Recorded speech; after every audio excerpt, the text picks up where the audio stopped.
and murder that one. Talking all that bullshit. I'ma put it to you like this, yo. This is for the nerds, this is for the brainiacs, this what we deserve. Go ahead and play it back, you ain't gonna touch me, you not gonna do nothing, you are not above me, I bet you wish you was me, I know it, I know.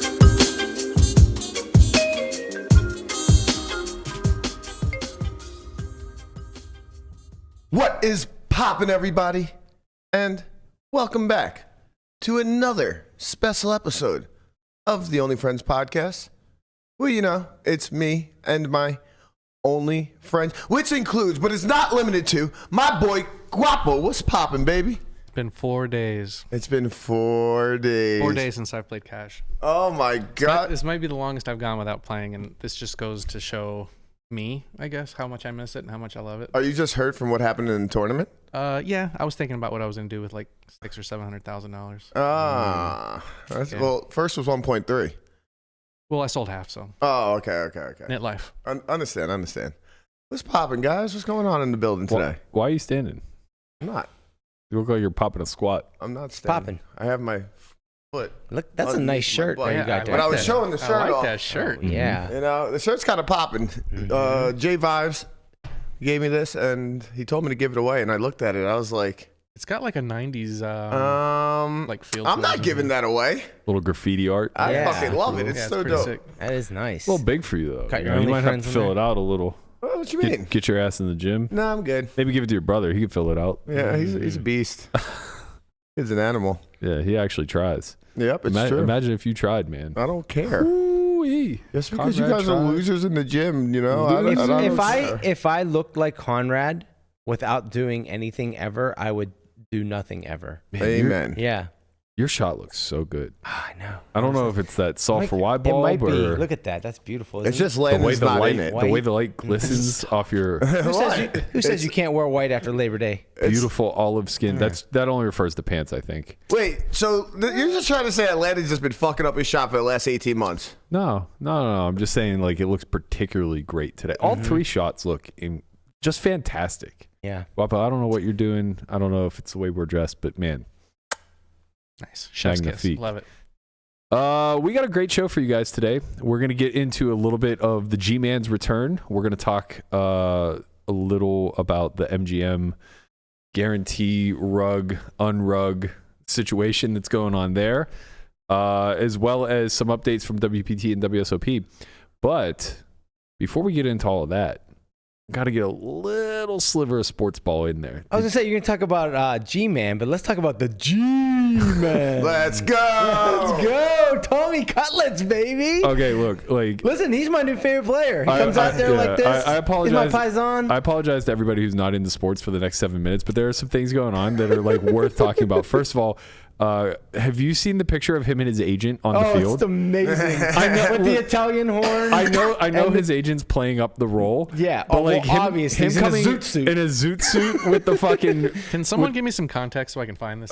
Just search Tommy. What's his last name? Well, Tommy DeVito. Tommy DeVito. Search Tommy DeVito's agent. Yeah. It'll come up. He was like on the field with him, literally on a Zach Morris style 90s cell phone. I mean, they kept panning getting deals done. Right, they were like panning to like his family and everything and his friends in the. It just looked like a scene from like Sopranos. Yeah, like it was perfect. Yeah, oh man, pretty wild. I think that. It's a storyline worth following. Look at it. That can't be real. This is 100% real. That guy's a sports agent? Yeah. It's probably like his best friend from high school. Yeah, for sure. 100% is like his best friend from high school, and he's like, "Hey, you want to be my agent?" So, Right. So this is a bit of an aside, but it correlates. Ohtani signed the biggest contract in MLB history a few days ago, $700 million for 10 years. Yeah, well, it's structured a little strange, isn't Right. it? So he's going to the Dodgers. I love this, man. He's going to Dodgers. He's not really even going to have to relocate. You know, he's already in Anaheim. Short trip up the 5. Or I don't even know if that's true. Anyway, the structure of the contract is one such that it's all back-ended to after it expires. So he's taking $2 million a year for 10 years, and then he's getting $680 million after the fact. Right. It's in 680,000 or 68 million a year for like the 10 years 10 after years that. thereafter. Yeah. Right. Genius. Yeah. Well, yes and no. Maybe. He's obviously giving something up to inflation and the ability to deploy that capital now. Correct. But he's saving like $80 million in state income tax, assuming that he relocates after his tenure is up with the Dodgers. And he could save, somewhere in the neighborhood of $300 million if he relocates, like if he becomes an expat and moves to Puerto Rico, which is tax exempt, or some other places. Basically, he has a decade to figure out how to tax shelter. If he moves $700 million to home to Japan, then who owe Japan? Yeah. Right. So it all comes down to basically he has a decade to figure out his citizenship, where he wants to take this money. Think of it this way. I don't know how I feel about him getting all that money and then dodging all the taxes. I mean, you got to pay taxes. Well, this is what rich people do, bro. I don't know if you've noticed Amazon's tax bill, but it's not very high. Yeah, it's a problem. That's ridiculous. It's also just like, so imagine that you knew 3 months ahead of time you were going to win the World Series main event. Mm-hmm. It gives you the opportunity to establish citizenship or statehood, whatever, somewhere else where you can get a reprieve from the taxes. On top of all that, it allows wiggle room for the Dodgers to sign other players. So they because there's not a salary cap, but there's like certain things luxury in place, tax. luxury tax and stuff like that. So it frees up like 20 or 30 million that they can use, capital that they can use to go out and get other players. Yeah, which is great if you're trying to win a championship. Huge win-win. Obviously, there was a lot of calculation that took place here because there is a downside to deferring that much money. Just deploying the capital to earn for itself, the inflation cost, all that stuff, but. Nevertheless, it did happen. Now, the reason why I brought it up after Mr. Devito is because I was talking to one of the guys that I work out with who actually plays in the MLB, and he was saying that Ohtani's agent probably made somewhere in the neighborhood of 5 to 10% of that contract. So he's looking at somewhere in the neighborhood of $35 million. But it's deferred also. Oh, or at least it's assumed to be deferred, I guess. Yeah. Maybe not. I'm sure that, they work something out. But the point is that if Conrad's right, and that is just his best friend from high school who's, working the phones for him, bro has a chance to get paid. Yeah. Right. You got a real opportunity to get paid, especially if they get Danny Dimes the fuck out of there, which... Honestly, at this point, I really hope this isn't just like a end of the year thing. I hope Tommy DeVito is like a thing, and you just love the Italian swag. I mean, come on, it's amazing, right? Like I'm all for. I want to go buy a Tommy Cutlet shirt. Right? Who knows? Amazing. Who knows if it'll be our starting quarterback next year? Probably not. We put a lot of money into Daniel Jones. I know, and it's kind of crazy the rate at which young quarterbacks get paid before they're established.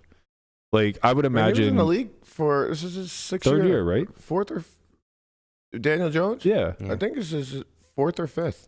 Maybe fourth year. Yeah. Oh, they should start calling him Daniel Mac Jones. Yeah, I thought he got drafted the same year as Mac Jones, but I guess not. Yeah.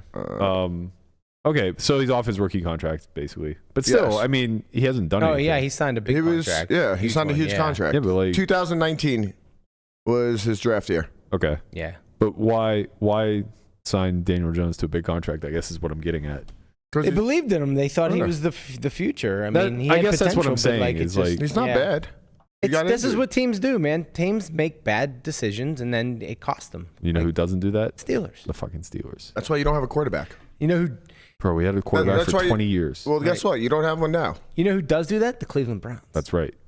It's also why they don't have a quarterback. I got this new function, but I can't use it in real life, unfortunately. Okay. Somebody just told me I can mute people for 10 to 24 hours, 10 seconds to 24 hours in the chat.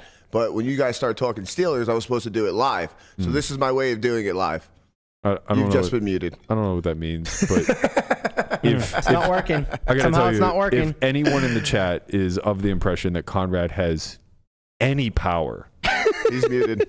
in this show. All the power. Like any say so, You must be anything out of other your than fucking like mind. being able to control the intro, I mean, you're dead wrong. there's gonna be some You're out of power your behind mind. that hand when it slaps you in the face. I'm gonna slap the shit out of you. Wait, so is this coming down to the last 2 games now? No, he's gonna be gone before that. Listen, How many games What are do you left? Let mean? me I ask you can't, that. I Four. can't be gone before that. You It's impossible. Can't beat the Seahawks and the Ravens. So if you If they- lose the next 2 games, it's over.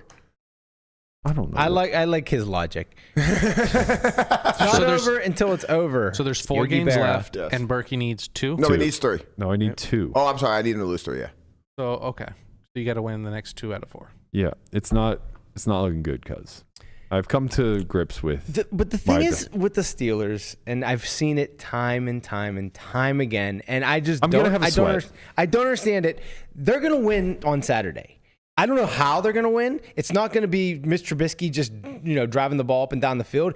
But they're going to find a way. They're going to scheme. Their defense is going to do something, and they're going to win a game they're not supposed to win. They're going to score 17 points, and somehow it's going to be enough. I love and your they're just coat, gonna win. man. I really appreciate it. But how many times have you seen them do it? In this time of need, I really appreciate the support and the cope. Throughout the years, how many times have you seen them lose games they're just supposed to win, and then win games they're just supposed to lose? Thank you. Oh, sorry. Thank you. I appreciate your cope. I've come to accept my fate. I'm going to live with it. I think in true dramatic Sad, fashion, it's going sad. to come down to the last game. I'll have a sweat. That would be even great because you know why? He gets All we have to lose do is his- win one game. He has to lose to his. One of the next 3 games, and it'll come down to the last game. I'm positive I'll have a sweat. I'm also positive I'm going to get slapped. But if by some miracle, This is the equivalent of standing up like in a poker game, like when you're getting ready Yeah. to bust out of a Yeah, tournament. yeah. You have, like, 100%. I like know. 2 I outs. know what he's doing. He's yeah. just pushing his Of chips course. over. Yeah. He's I've walking already out the tapped the door. He's got the table. backpack on. Taking off the mic. Yeah, push Yeah. the chair in. Yeah, don't worry. You're gonna push it all the way in after the Colts win this weekend. it's it's over pair versus under pair. Even though I flopped the backdoor flush draw, I'm already tapping the table. Yeah, you're like, all right, you got it. Yeah. We're halfway out the door. Yep. You have spades, and if the Colts fucking win this weekend, it's a hard on the turn, buddy. But 16-9. That's what they're going to win. They're going to win 16-9. Are the Saints any good? They don't play the Saints. They don't play the Saints. So who are they playing on Saturday? Colts. Are the Colts any good? Yeah, they're decent. Their defense is not. They give up a lot of points, but we don't score a lot of points. I'm pretty happy See that how that works I'm pretty happy that they lost last weekend because Yeah. now they're fighting for a playoff spot, and Minshew just gets shit done. So oh my god! All right, maybe I'm reinvigorated. All you gotta do is let Conrad talk Just a let little him bit. cook, and man. Let him fucking cook. And you lost to fucking Brady Giuseppe last week. Who did you lose? What was his name? Brady Giuseppe. I don't even know what the fuck this guy's name is. Brady Giuseppe. Zappy? Yeah, Zappy. I don't even know what his first name is. I don't even know if he scored a touchdown before last week. the fact that we let Conrad have a microphone is so fucking remarkable. All Steeler right, fans. before we get into some of the lighthearted news that's floating around, let's very quickly go through a user submission in the muck. Does that mean User submission. Well, I was waiting for Guapo to run the thing that he worked so you caught hard me on. off guard. I didn't know where we were going with it. do it, Guapo. But he's just gonna roll through the camera shots. If you don't want to do it, we could just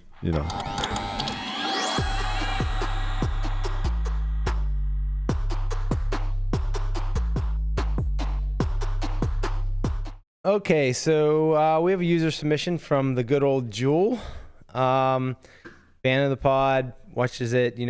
He was playing in the free roll, the 300K free roll that they have going on. So it's a tournament. And How many day ones? There's 3 day ones. I'm playing tomorrow. Okay. Hopefully we make a little run. 40K to first. Let's go. But he got into a hand early in the tournament. So he had about 35,000 chips. Blinds are 2-4. So they're like 90 big blinds effective. I think it was like cutoff opens to 1,000. He said this player is a good player. He knew him. He plays a lot of tournaments, whatever. So he calls on the button with Queen Jack off. That's your first mistake, I think. Maybe, yeah. And they go heads up to flop. There's 2,600 in the pot. Ace, Queen, 3, Rainbow. So he flops middle pair. Rizzo Razor leads for 1,000 into 2,600. Call. Turn, another queen, completing the Badoogie. So 4,600 in the pot. Risen Razor check. He bets 2,500. Risen Razor 6,500. Yikes. Yeah, yikes. He's like, What's the call. formation? This guy opened from under the gun? No, it was like mid position, Okay. and then he called on the button. So he calls. So now there's roughly 17-6 in the pot, and river is another 3. So the board reads queen, ace, queen, 3, queen, 3, and he has queen jack. The guy just piles, and he's How many pots? like pot and a half, Okay. and he's just like, well, what the fuck? This sucks. Like, I'm only chopping at best. He could have ace queen. He could have aces. I don't want to call off my tournament life. What about king queen? Or king queen's a chop. Yeah. Yeah. Any queen's a chop outside of ace queen. I guess he could have pocket threes too. So he just thinks like, I don't want to call off my like tournament life for a chop. So he folds. Mm-hmm.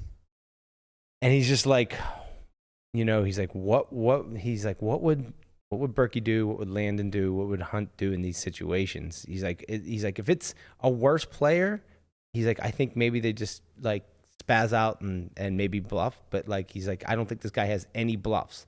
So if he has no bluffs, I'm chopping at best. Yeah. This is his thought process. So this is why he's in the muck. Because he's like, I have a really, really good hand and I'm making a really, really like maybe bad fold, really tight fold. I actually don't think he's in the muck here at all. Okay. I'm quite confident that a queen is indifferent here and does a fair amount of folding. Okay. Especially against an imbalanced range. So even just in theory, the queen doesn't pure call because you do lose to 3 combos of aces. You lose to 3 combos of ace queen. So 1 combo of 3s. And 1 combo of 3s. So yeah, there's 7 combos of value that have you beaten. Right. And it's very challenging when facing pot and a half where you need to be finding like 4 or 5 bluff combos. Yeah. It's really fucking hard. Is it important to think to consider how early it is in the tournament as well? Like you have a lot of big blinds. Like I feel like putting in that many big blinds early in a tournament seems like a mistake.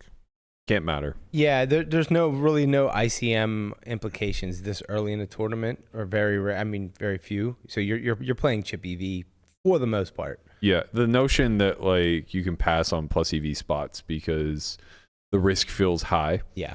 And being wrong gets you out. Yeah, I think that's a mistake people make where they're like, it's early in tournaments. Like I have to preserve my tournament life. Like, no, you don't. Like, Right. And that's not the time to preserve your tournament life. Right. You need to be, So this is something to be more cognizant. This is something to be more cognizant of, like as you're getting close to the bubble. Well, About 50%. when there's ICM pressure, yeah. Okay. But I think listening to like a lot of stuff that Hunt said, and just like once like 50% of the field is out, that's when the ICM starts to matter more, and you start looking at risk premiums. Even with ICM pressure though, was it queen jack off?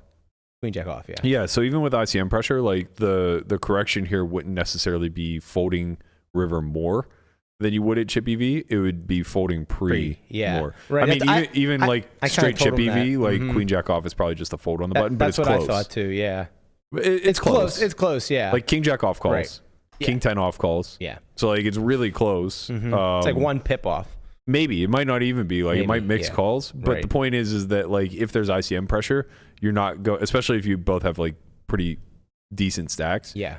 You're definitely going to be folding this hand pre.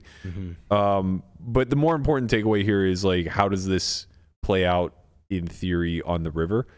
And if this were just a situation where like out of position check called flop, or sorry, bet flop, check called turn, and then like check jammed river, I think you have a pretty reasonable case to call off. Okay. Because you can kind of fall into bluffs. He can potentially just like turn a pocket pair into a bluff. He could potentially turn like an ace into a bluff here, something along those lines.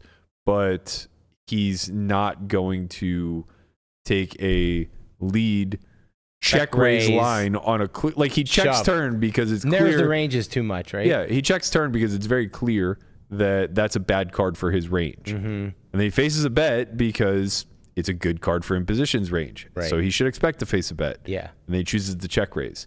So like him showing up with hands like, King 10 here, King Queen, not King Queen, sorry, King Jack, Jack 10. Yeah, like these gutters. Those are the bluffs. Yeah.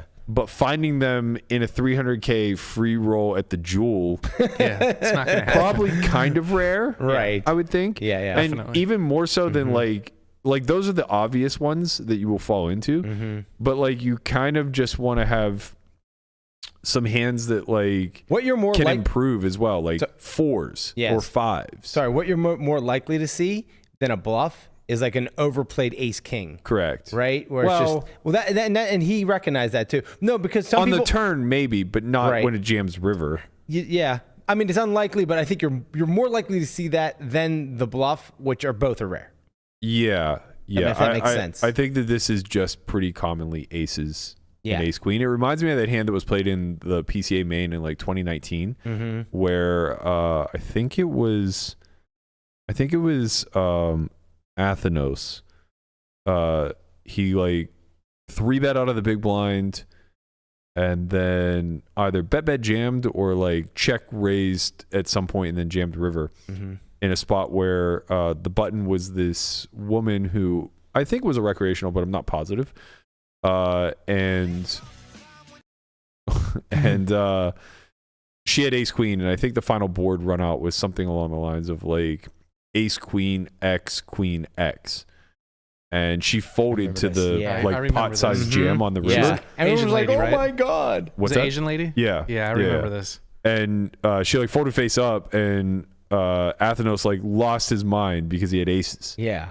And just like tabled them. And I specifically remember it because it was the exact same PCA main event where I folded a full house. Yes, it was. Incorrectly. And in that spot, it's like, okay, I think she's probably over folding, I guess. Because he's very capable of having bluffs. Like he could potentially turn a queen into a bluff.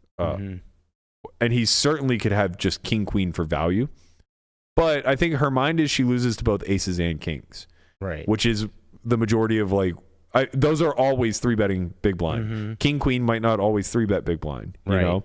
And also she blocks heavily king queen. Right. And he might just lead. He might just lead river with king queen. Maybe not. I don't know, but like yeah. Yeah. And the other thing is like maybe he just doesn't want to play an all-in pot with king queen because she does have ace queen in range. Yeah. But like with kings and aces, he's always going to get it in. So actually, this is a much, much, much tougher fold than a double paired board where there are overboats that beat you. And it's a ridiculous one that is right almost never. So sick. But in this instance, it was very right. Flush came in also, by the way. Oh. So it's like there's a lot of hands where he could just be getting thin for worse value. Yeah. But not this time. Nope. So in the hand at the jewel. Yep. His opponent didn't show him, but later told him that he had aces. Oh wow. If that. Yeah, he that's said nice. he believes him. Yeah. Oh, I would believe him too. Yeah. I think it's it makes sense. I think it's a really good fold, to be honest, and one that He's you gonna wouldn't be so expect to happy. see. He's gonna be so happy that he made the right fold. Yeah, It really is. Yeah. Yeah. 'Cause he said he wasn't really sure, but he felt like it was the right play. It's like one of those things where if he faces a small bet, he has a mix between like calls and jams, and he mostly plays call. And the only reason to jam is for the sake of so like actually in this formation he probably never plays jam because he probably just doesn't retain enough, if any, ace queen in range. Yeah. So like you just wouldn't risk it. You probably just like pure call versus like half pot or less. But in different formations where he could like have ace queen, at maybe not a near the same amount as the opener, but like at a reasonable ratio, then versus small you would play like some combo between mixing and jamming, and the point of jamming is to push him off a chop. Right. But in this particular instance where like he's at such a range disadvantage after the bet check raise all in line and you're facing a big size, his logic is very good. Yeah. I only chop at best. Right. I don't see enough bluffs in this line. If it's under bluffed, then the correct way to make money is to fold. Right. right? But if enough bluffs exist, then obviously we have to call at some frequency. You just fucking flip a coin. Yeah. Get your ass out of it. Cole Boys just said, "Where the hell is the Jewel?" That is the South Point Hotel and Casino on Las Vegas Boulevard. The Jewel of the South, baby. Jewel of the South. Let's go. All that time in Vegas, and he was There are missing out. a lot of Cowboys there. Is the rodeo actually at South Point? It's at South Point. Okay, that the makes rodeo's sense. at South Point, and there are Cowboys galore, and they're all in there to gamble. On the floor and in the poker room. We might have to get T-shirts made that are just like the Jewel of the South. I was gonna say, I literally just thought that. I was like a shirt that says "Go to the Jewel" with a giant diamond on it. Yeah. Actually, we this should might do be a something that looks a little bit like Connie's shirt, except all those faces should be a bunch of OMCs. We can just get like the age Listen, filter. the OMCs are only in the 1-2. Listen, as soon as I moved to the 2-3, it's a whole different world. Listen to this guy, You're at that big stake where they follower. respect your raises now. Andy made the same joke. No, it's the exact opposite. They don't respect my wages, right. which is so great. They play pots. They put money in the pot. Where the 1-2, you can't do anything to make them put money in the pot. That's true. I came in today and Brian goes, "All right, real quick before we start, I have a hand for you." And he runs me through a hand, and then I realized by the end I've just been duped into listening to a bad beat. The only reason I told you because I was arguing with Conrad that we're at 3 bets in theory, and I said two things. not likely because I don't have bluffs. 2 things that are wrong with that sentence. Number 1, that you allow yourself to get into an argument with Conrad. True. Number 2, that you assumed he even heard a fucking word you said. Right. That's Like, true because the entire argument. I completely ignored the So flop. many times, like as I'm telling you, he's over in the whole other side of the room going, "Oh wait, no, I didn't hear that right. No, I misunderstood Exactly. that. No, I didn't." Exactly. I miss whatever. Right, exactly. The entire Shut your face. the Berkey. entire debate is predicated on that Conrad heard the hand history to begin with, You gotta type and he things. just didn't. Basically, you're saying I wasted 5 minutes of my life. And 5 minutes of And mine eventually And thereafter. so those 10 minutes will never get back. Correct. It's pretty much like the intro every time there's a football game. Sorry. You guys are welcome to fast forward. Otherwise, welcome. All right, let's talk a little bit about some of the happenings around the poker sphere right now. So there was a tweet that started to catch a little bit of traction yesterday from Hustler Gruen. His name is Zach. I don't know him, but I guess he's a PA reg. And he's vying for the leaderboard on WSOP Player of the Year in Pennsylvania. He said the winner gets 11.5K and the Player of the Year ring. Who cares? I know. Late last night, WSOP restricts my account with no explanation and takes until 5 p.m. today to even send an email about it. They tell me it's a risk and a security review. A risk and security review with 20 days left in the year, ? It's essentially a death sentence and cost me $11,000. The guy ahead of me messaged me last night saying he was going to the win and he was conceding the race to me. How is this remotely? Well, hold on. I don't understand. So the guy's ahead of him, right? But the guy's going to the win and can't play. Correct. So he's just going to pass him. I see. Yeah. Okay. He says, how is this remotely fair? I've played on the site since the beginning and never once have I had a single problem with my account being deactivated. Other players have had this problem. Cheris Andrews, Brock Wilson, and I don't know who this is, W. Nunley. And they said, at best, you're looking at 2 weeks. I've heard you could be looking at upwards of a few months. I called some more support today, and the guy didn't realize he picked up, and all I heard was some side conversation with a bunch of N-bombs and curse words. Jesus. What? Well, damn. What's going on over there at support? That's the story. Man, buried in this thread is the actual story. Like, Right. customer support is just fucking on one? What's going on here? So he actually just tweeted that he's back on, I believe. Okay. Tyler just told us that. Really? But shit. Good job, WSOP. Yeah. well, that was quick. All we had to do is say it on the podcast once. I mean, we didn't even have to. They got to it prior. One thing I do say, if like you're playing in the same house as somebody else, maybe even like in the same room, say like the distance between me and Berkey's probably like what? Couple 100 feet. Yeah. No, less, like 30 feet maybe. Yeah. They will suspend your account and just remind you that you're not allowed to play near other people. I have a conspiracy It's a weird theory. thing. My account's What suspended if right now. Why what don't if you the get it person that's just unsuspended? trailing right behind him is like Well, if I can get his account like looked at for cheating or whatever, then Right, this like allows submitting. me to like. So just either submitting or having someone else submit on your behalf that this person's cheating could be a way to go. Well, I mean, that's a thing, I guess. Conspiracy. And it's Conspiracy possible. guapo over there. I mean, that's a thing and it's possible, but like that's kind of just on WSOP to put into context and have a protocol in place where people don't get railroaded. Right. So like whatever it is, if somebody gets submitted as suspicion, either the next step should either be to monitor their play for some period of time and see if the suspicions are warranted. Yeah. And then suspend. Right. But like what we don't want and what we had during the initial launch of the GTO Wizard was twofold. One, no response, which is what Global did. They just let a guy play for weeks on end before ultimately realizing they were wrong and then having to ban him. Or two, an overreaction, right? Like where people are just immediately getting suspended the second things are sent to support. Yeah. I think that both Stars and WSOP, as far as I understand it anyway, have been handling it pretty well internally, where they allow some evidence to mount while monitoring the play. I'm assuming, right? I'm just speculating that they're actually monitoring. But it seems as though in both instances where people were accused, it was a few days of people making submissions and then them ultimately arriving at the conclusion that there was enough suspicion and enough suspicious activity to look into it. Okay. Some were acquitted, and then others were obviously eventually banned.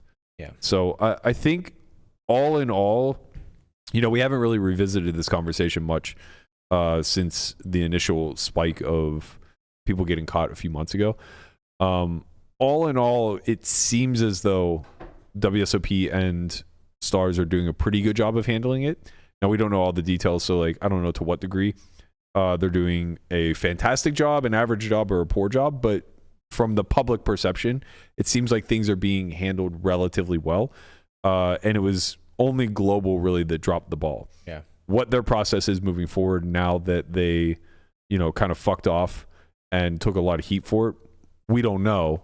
But we'll find out, because I'm sure that Project Baby won't be the last to try to be lazy and just GTO Wizard the entire game. Yeah, worth seeing. Anyway, congrats to Zach on what seems to be his Player of the Year run. Yeah, it sounds like Zach. He's back on and in a position to take it down. This Player of the Year is the consolidation of them and us, or is it like just Pennsylvania? Just Pennsylvania. Okay, so there's going to be one for Nevada as well. Yeah, Nevada / Jersey. Right. Oh, okay. So there's 3 player pools. Michigan, which is isolated, and this is only WSOP, not Stars. Michigan, which is isolated. Pennsylvania, which is isolated, and then Nevada and New Jersey, which are combined. Okay. For Stars, Michigan, Michigan and New Jersey are combined. There is no Nevada, and then Pennsylvania is isolated. Yeah. So for both of them, there's only 2 markets, but 3 markets, but they're a little bit different with the overlap. Shoot, I was gonna say something else about WS. Oh, I was just gonna read the tweet that he's back on. Never mind, it doesn't really matter. So yeah, shout out to Danielle at WSOP, the entire community for lighting a fire and supporting the cause. We're back, baby. Special thanks to Brock Lesnar, who, besides having the most beautiful shark scope I've ever seen, can also move mountains. Thank you, sir. It's good to see some goodwill in the community. Mm-hmm. Love to see it. Okay, so let's give a quick update then from the Bahamas. WSOP main event hit the guarantee. They had no overlays as far as I can tell. Kevmath tweeted an hour or 2 ago that there was a little bit of registration left and they had just crossed the 3,000 player mark. So congrats to them smashing like hitting a 15 million guarantee. It's lofty. Not easy to and do. We definitely thought that like it was going to be tough. Yeah. Bahamas are expensive. Vegas is calling. They're up against a 40 million guarantee that's probably just going to obliterate that number here in Las Vegas. So I think that it's worth paying kudos to the WSOP for putting on a winter series that for a long time we've all been begging for. Right. Yeah. Nobody wants to go to Razgadov. Nobody ever wanted, when so it used to be WSOP Australia / Europe and it would alternate. And WSOP Australia may not have ever been like that huge, but people fucking love that trip. Yeah, I bet. Going to, I don't remember if it was in Sydney or Melbourne, but it doesn't really matter. Like Down just under. it's a long trip, but like what a great place. I miss the Aussie Millions terribly. WSOP being able to kind of like do their winter fall series there every other year was really nice. Europe, I don't remember where it was prior to Rosgodov, but I know that it drew a lot more attention prior to Rosgodov. Wasn't it in London? Maybe. Yeah. Honestly, like I'm not sure because I've never done much. Well, I've never done anything when it comes to like the EPT outside of Bahamas. Yeah.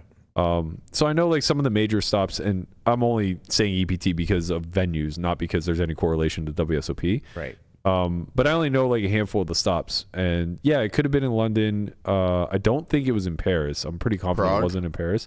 It might have been in Prague. Prague sounds familiar. It may have been. I'm not sure, but anyway, it seems as though like once it moved to Kings, it kind of lost a little of the luster. Bringing it to the Bahamas, which is a very familiar trip, especially for the Americans.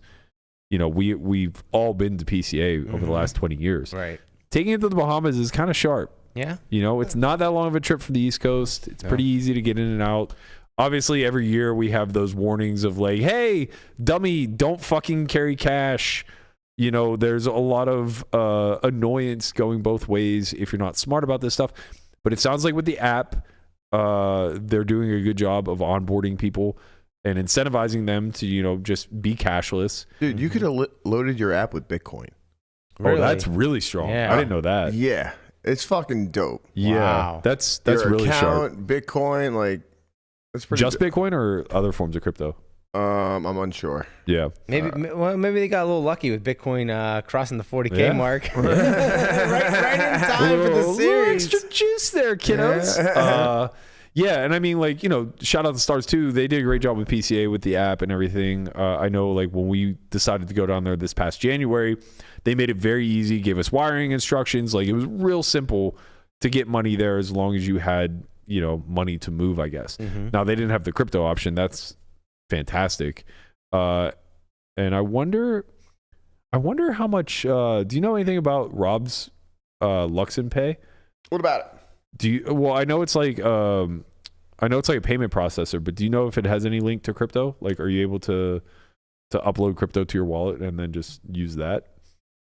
I'm trying to think about it because I was playing with it last year, but I don't think there was a crypto option. Well, Rob, option. if you're not using a crypto option yet, may I suggest, branching out a little. Yeah. Yeah, get into the tech age, We all got USDT just sitting around collecting dust.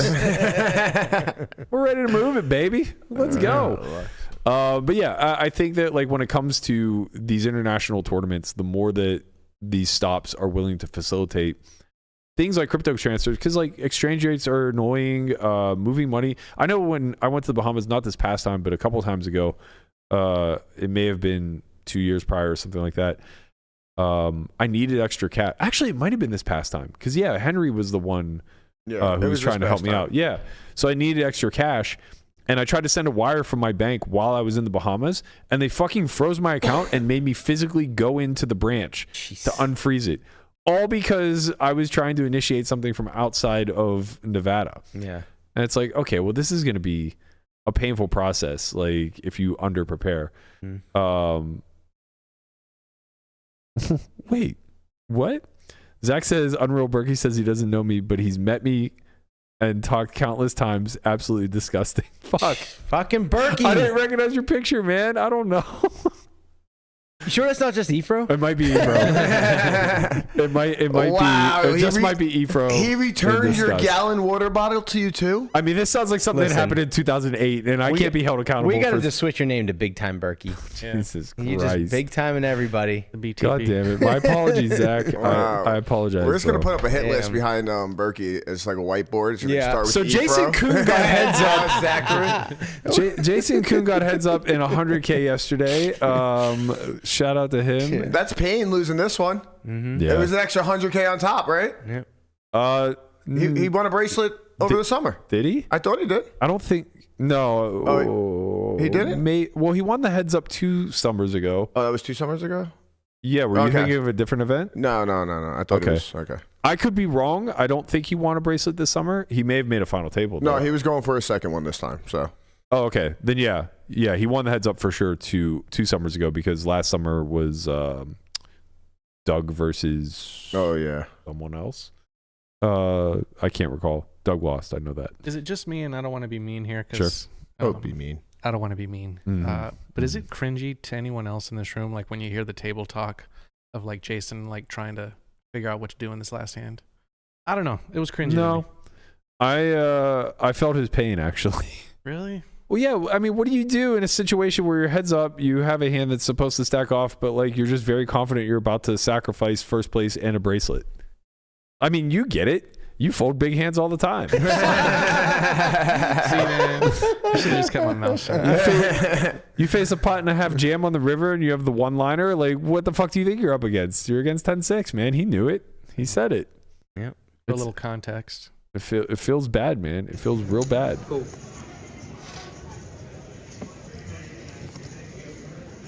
Okay. Okay.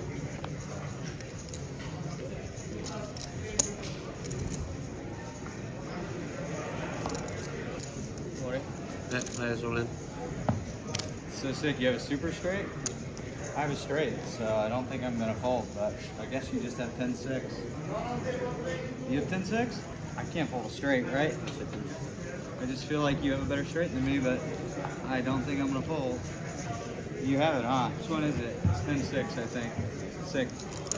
You're never bluffing there. I might fold a straight, man. I really might.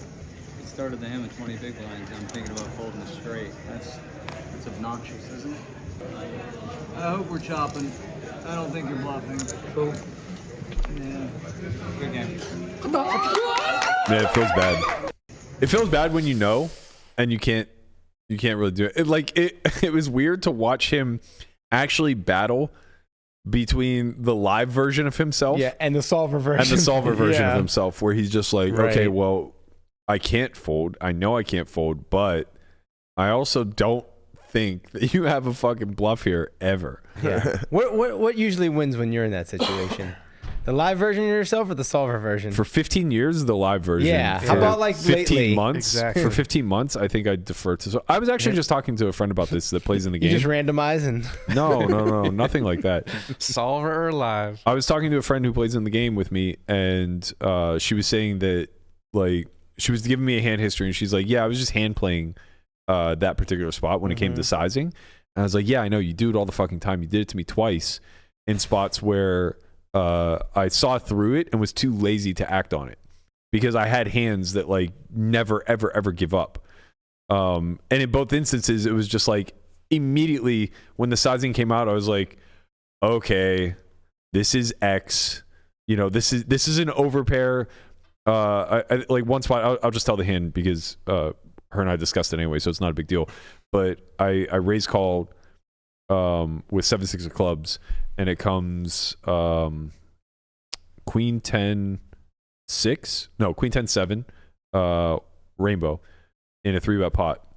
Backdoor? Yeah, I have a backdoor club draw. So I check. She bets like quarter. I call. Turn is 3 of clubs. Okay. I check, and SPR is like 3, maybe slightly less. Probably slightly less. So like 2.5-ish. Mm-hmm. She pots it. Oh. And I'm just like, oh, okay. Like, yeah. This is just a pair. It's just a big pair. Mm-hmm. Always. Like always. Bluffs don't want to do this because there's no room to bluff river. Right. And like when you get jammed on, you want to die because you're getting laid like 4.5 to 1. Mm-hmm. So I like side call with my flush draw. And then the river pairs bottom pair. I check and she jams for like 40% pot. And I'm just, now all of a sudden I'm ignoring everything that I knew on the turn. You're right. And I'm running through like, okay, well, like I unblock all the bluffs. You know, this is the price I'm getting laid. Yeah, this is the price I'm getting laid. Yeah. 7 deuce would still want to bluff here because you know, we're chopping. We call that mental gymnastics. Of course, sounds like you're looking for a reason to call. Well, there's an easy reason. It's just pot odds. Like Yeah, I'm just getting right. laid a stupid fucking Right. price. Like she ever has this, I have to call. Exactly. It's just like Yeah. if I see 7 deuce here, I'm torching money by folding. Right. If I see ace jack here of clubs, Right. I'm torching money by folding, like whatever. So I make a cry call, and it's just like kings. Of course, it's just fucking kings every time. And I was like, yeah, like you were just hand playing against me. Yeah. And she's like, oh, you noticed? And it's like, yeah, of course I fucking noticed. You picked the size on the turn. It's just like can only be this small bucket of hands. Right. And I'm just too lazy to just say like, okay, I have a pair and a flush draw, but versus those hands, like I'm probably breaking even at best, and then I'm gonna, you know, have to punt rivers. So like, just fold. Yeah, just fucking fold. Right. Because I don't want to go through the mental gymnastics of like being wrong and her having ace jack of clubs. Yeah. And then having to whatever.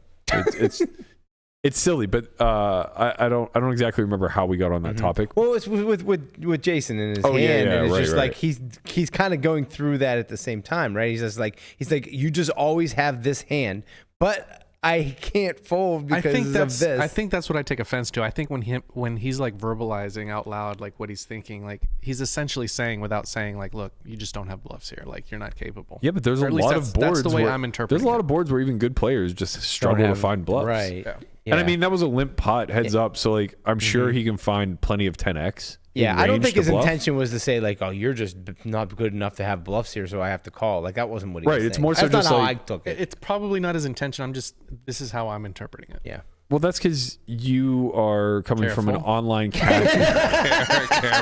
You're coming from an online cash perspective where every decision being made is chip EV, but like what he's speaking to is the context of the moment. They're heads up for a bracelet. It swings the match in the opposite direction. He doesn't necessarily have to be bluffing in what would otherwise be a relatively small pot.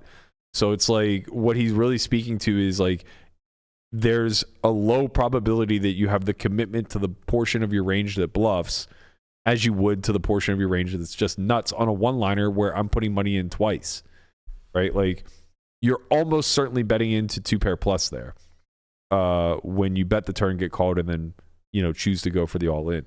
Like your point there is to try to make 2-pair indifferent. So finding hands, that's a strong read. Coleboy said, Masashi literally will tell you the truth if you ask him sometimes, and it gives away a ton whenever you talk to him. So it's like, that's the other reason. Live tells. Yeah. Well, yeah, I mean, obviously. Yeah. But like the perspective that I was trying to give is that it's difficult when you have 2 signals and you're unsure which one's the noise. Yeah. Right. So it's like in my hand that I'm giving the example to, the true signal is reading into the sizing as being hand played and recognizing that it means exactly what you think it means. The noise then becomes how the solver would react. But if you aren't sensitive to live stuff, then the signal is actually how the solver would react, and you're just treating the sizing as noise. So it's difficult sometimes to separate the two, and sometimes you can get it right on one street and then second guess yourself on the next, where it's like, okay, I recognized that I'm up against a specific subset of the range because of the mechanics that have taken place. And then the next card comes out and you just start to revert back to, but the solver says, right? So you fall victim to the noise. It sounds like we have 2 in the muck segments today. Yeah. It's kind of like you're at this dilemma of like, this is what I'm supposed to do, but this is what I'm seeing in real time. And I think Doug is actually pretty good about this in the sense that he just always ignores the live thing because he doesn't trust it. Yeah. So for him, that's just always noise, and the solver will always be the signal. And you'll do fine that way. Like, even though I make an error because I have extra information here, in theory, my call is probably breaking even, right? In practice, it's probably losing, but it's losing small. So it's like, for me, I just hold myself to a higher accountability to the live stuff that I'm sensitive to because I think I have more of an ability there than I am to play perfectly like a solve. And it feels lazy. But the times that I get lazy is when it's for small amounts, right? Like I think I was facing like 6K river bet. And it's like, okay, well, I'm gonna win and lose 6K every 5 hands that I play. Right. So like, let me just appease my curiosity here and confirm that I was in fact right on the turn, and now I'm making an error. Mm-hmm. And yeah, give me 3,000 lazy. and I'll tell you wrong. 50% discount. I gotta tell you, I'll pay 6 to not trust your reads, man.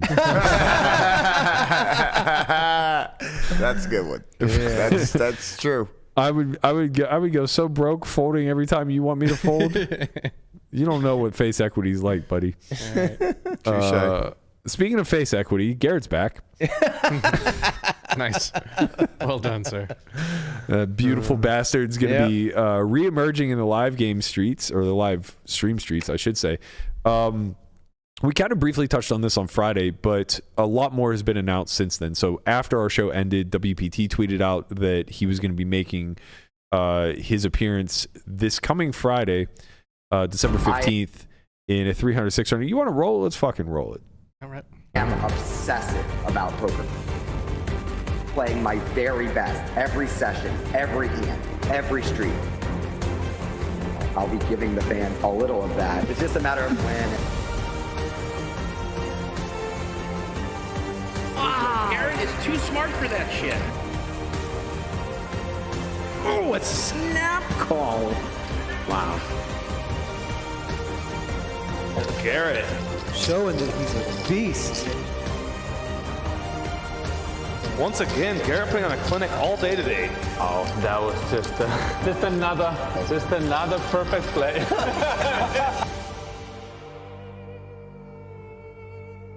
Damn, what a promo. It's too much. It's a lot. At least it's, Dude, I'm happy my boy Santosh is in there. at least it's good. Yeah. It's just so dramatic. This is the new era we're in. I mean, you saw Game of Gold, right, with all the dramatic music. This is the new world we live in. Poker is dramatic. Honestly, it wasn't the drama. music that I didn't care for the music, but that wasn't what I thought was over dramatic. It was like the like morphed Garrett voice. Like it sounded like Garrett AI almost. Yeah. Like hitting these platitudes of like, I'm gonna give the fans what they want. It's like, all right, man. I mean, listen, man, this is great. The real thing is, let's play it up. Let's do it. Burke isn't happy right now. why am I not happy? Because you've made a lot of money in the last 2 years that Garrett hasn't been in the game. Yeah, it's every time you sit with your boy Garrett, you know, it's like he's fucking stealing from you. Yeah, I don't know if that's true, but I certainly am. When the fuck did we play last? Him and I played Aces Kings. No, we played Hustler with Ivy and Durr. Yeah. Oh yeah. That was nice to see him be human. That 2 days in a row, he got whacked hard. Ran incredibly bad. Didn't you make a shitload? Yeah, I did really well. So did Lucky. Lucky won like $500,000. Shout out to Lucky. R.I.P. Lucky. Mr. Unlucky. Yeah, he made like $500,000 in that game, and then found a way to dust it all off, getting chopped up by fucking Sovereign and Sean Perry. Yeah. You talking about Chewy? No. Lucky. This is like the 5th time you've asked if it was Chewy. It's not the 5th time I've asked. We were just talking about it in one of the group chats the other day. You were like, Chewy? Yeah. Not That's the only Lucky I know. We would always, well, first we would just say Chewy, but it's never just Lucky. It's either Lucky, Chewy, or Chewy. Anyway, neither here nor there. Yeah, I don't know if we've played since then. I'm trying to think if we played together on Poker Go at all, but I don't think. I think he just played high stakes poker that summer prior to Jack 4, which I wasn't on. Maybe we played at the bike once or twice when Bally's Live popped up. But anyway, neither here nor there. He's making a short stint here in Vegas. It looks like Bally's is going to be Wednesday. WPT is Friday. I'm wondering if anybody's going to throw a bid in for Thursday. These lineups are the thing is like these lineups are kind of tough to put together. It's not as easy as it once was to get 200, 400 plus action. So it looks like Bally's is running 2-4 on Wednesday. I don't know what the full lineup is, but confirmed is 100K buy-in, Garrett, Person, Antonio, or not Antonio, Antonius rather. Those are the only 3 confirmed. But Santos is playing Friday, so I assume he'll also play Wednesday. Nice. God, My I hope guy's not going to miss. I really hope that they kinda figure action. out their fucking stream for Bally's, because the last one was hard. I mean, the shots are great. And They're not going to everything. have 12 tables running in the background. Yeah, I guess. You know? There was so much background noise, and it was just like, it was absurd. Yeah. Hopefully they get it I'm not together. sure what they're planning on doing there. The little bit that I've kind of heard come up the pipe is that they're going to run like a feature game like this selectively. Okay. So I don't think they're going to be a daily stream any longer. I think they're just going to be more of a focus stream. Are they opening a poker room? That I have no idea. Person will have to make it a future announcement on that. The last update that he publicly said was that they hit a snag. And I don't know if that snag is the A's coming in and obliterating the casino. Kind of but a snag. That may be part of it. So yeah, I'll be curious to see like what this rolls into. Live at the Commerce is going to be launching soonish. I'm not sure when, but sooner than later. Garrett's still in LA. Makes a lot of sense for him to find his way into those streams. Mm-hmm. Perhaps they start building around him similarly to the way that Live at the Bike originally did. Maybe he now becomes the rival to HCL. Wow, love to see it. HCL just gets crushed by Garrett. Do they though? Man. What? Do you think that ends up being the end result? Yes. I mean, I think that HCL was built by Garrett. It was. And I think that Garrett is a draw to a certain extent. He is. I agree. And I think that people don't have loyalty to HCL as one would think. I mostly agree with that as well. I don't know if I agree with that Well, one. I don't agree when it comes to like Airball and the crew, but go on. Yeah, but I think that You got to be part of the family, bro. of course. I mean, the HCL loyal family. Right. You know. Yeah. But yeah, I think that I hope that they If crush it's, them. if it's in the same time slot, I think I'd be willing to gamble on Gman. Yeah. So here's my reason for not supporting, but why, if I had to put my money up, I would bet on Hustler. And I it's didn't expect you to say this. well, I mean, Gman helped build Live at the Bike and Hustler for sure, and he was absolutely the biggest draw. But look at the landscape over the last 18 months, or maybe the last 15 months. It's not about putting skill on display; it's about putting gamble out there. And even prior to Jack 4, HCL was having a difficult time filling seats for 200, 400. They've had no difficulty since Garrett left. I think that becomes an issue for both Live at Commerce and Garrett when it comes to being competitive. You're saying it's harder to fill seats when Garrett's sitting there because people don't want to play with him? Not even just Garrett sitting there, but more specifically, the player pool for people who can play that big is very small, and Hustler has a stranglehold on it. WPT couldn't there's just not enough people to pull from. I mean, look at the game that WPT just put on Sunday that was 200, 400. It was 7 young crushers. Mm-hmm. You know? Who was the whale? There wasn't one. Right? Like, that's the biggest difference, I think. HCL still has people to build around. I don't know how well Live at Commerce is going to be able to compete by pulling in recreationals. Mm-hmm. But I will say, if Garrett is now in a situation where he's going to reg battle 4 days a week, even twice a week, right? Like, if this is just going to come down to anyone who has the money that wants to sit and is willing to take on Gman, as a viewer, like, I'm locked in. For sure. That would be fun Absolutely to watch. locked in. Yeah. I hope they run every single day at the same time slot. Does that mean you're throwing your hat in the ring? I would definitely play some, yeah. But, I mean, you know, it's not the most convenient thing in the world for me to travel to LA to play only one stake higher than what I'm currently playing in a tough lineup. Yeah. So, like, yeah, I'll absolutely go, but it's not going to be like I'll become Andy, where I'm just there 4 days a week. Right. You got a podcast to run. Wow. Yeah. You know. Conrad does. Look how That's dismissive. Fantastic Look job. how dismissive That he is was true. of us just now, Brian. Mm-hmm. Conrad does do a fantastic job. I just wanted to remind everyone that, you know, Conrad is The really goddamn best. steering the ship, you know? You know? He's the man in charge. We already know this sidekick. Captain. You don't have to, pat me on the back here. The people know what goes on. Bro, this never ends well for you. You got a sidekick? This never ends well for you, all right? let's finish off with one final thing that I guess has been floating around. So it looks as though something happened at the MGM here in Las Vegas. There was a winter poker challenge, and it looked like, I guess what I'm unsure of, based off of Tony Burns's message. What you need to know is if the event already took place. No. It was the event's coming on the backside of the main event. I see. And they just basically, I think it was, I talked to him last night, man. I can't remember the exact number, but it was between 20 and 80K. It was no bigger than 80 and no less than 20 that they took off the guarantees for the back-end tournaments. And basically he just said, hey, I'm not going to be involved with this. Wow. Okay. So it came full circle. Yeah.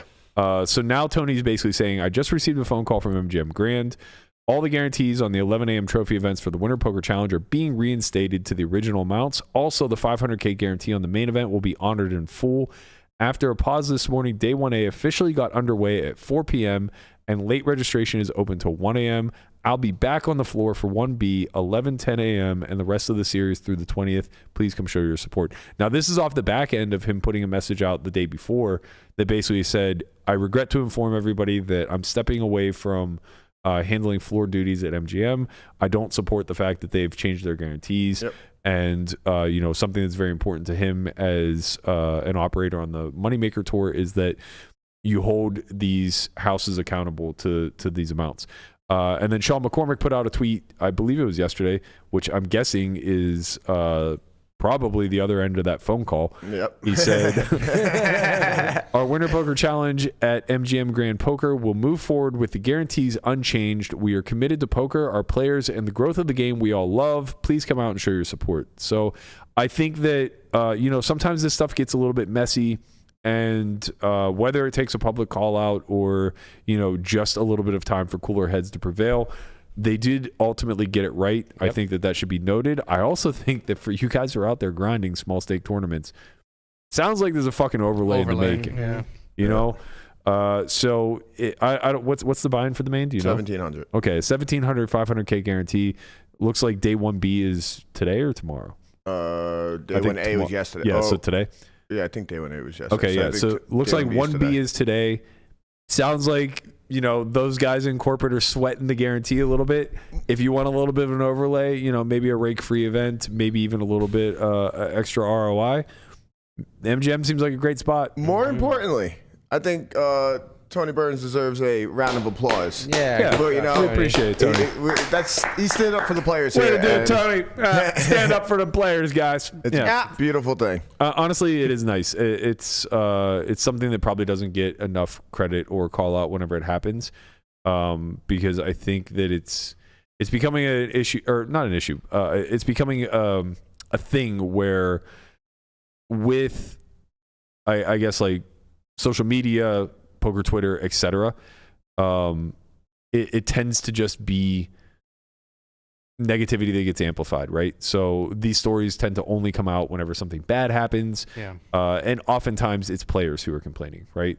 So in a lot of instances, it basically just like becomes a story because it catches fire on Twitter, and then we talk about it, and then it becomes this whole players versus operators type of debate. Mm-hmm. It's nice to see somebody like Tony, who's in a power position in these situations, running the floors, operating the Moneymaker Tour, step up, kind of say like, hey, this isn't right. You got to do right by our players type of thing. Sean doing his best, stepping in as the overseer of all MGM, saying, I agree, we're going to make it right. Let's move on.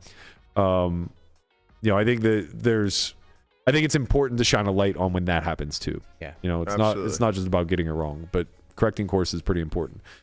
All right, that's going to do it for us. Today is day 1A of the WPT main event. You down there? You're in it?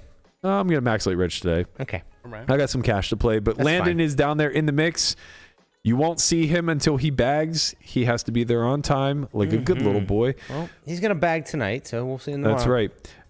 Don't forget that you still have a couple days to sign up for the Academy at a discount, $500 off if you sign up before December 15th. We do have one coming up January 15th through the 17th. A few seats are still available for that one. There's also an MTT Academy in May, as well as 2 cash academies, one in March and one in May. Be sure to check that out. Check out the store, the merch store. Don't forget to show us a little bit of love.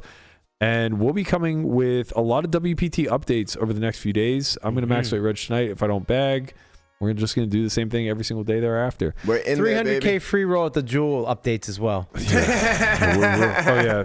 Brian won't be here tomorrow. He has more important things to do. Trying to win a free 40K. Yeah. Uh-huh. Stay safe out there, kids. Later, squad. Don't fold any full houses. We'll see you guys all tomorrow, 11 a.m. Pacific. Peace. Peace.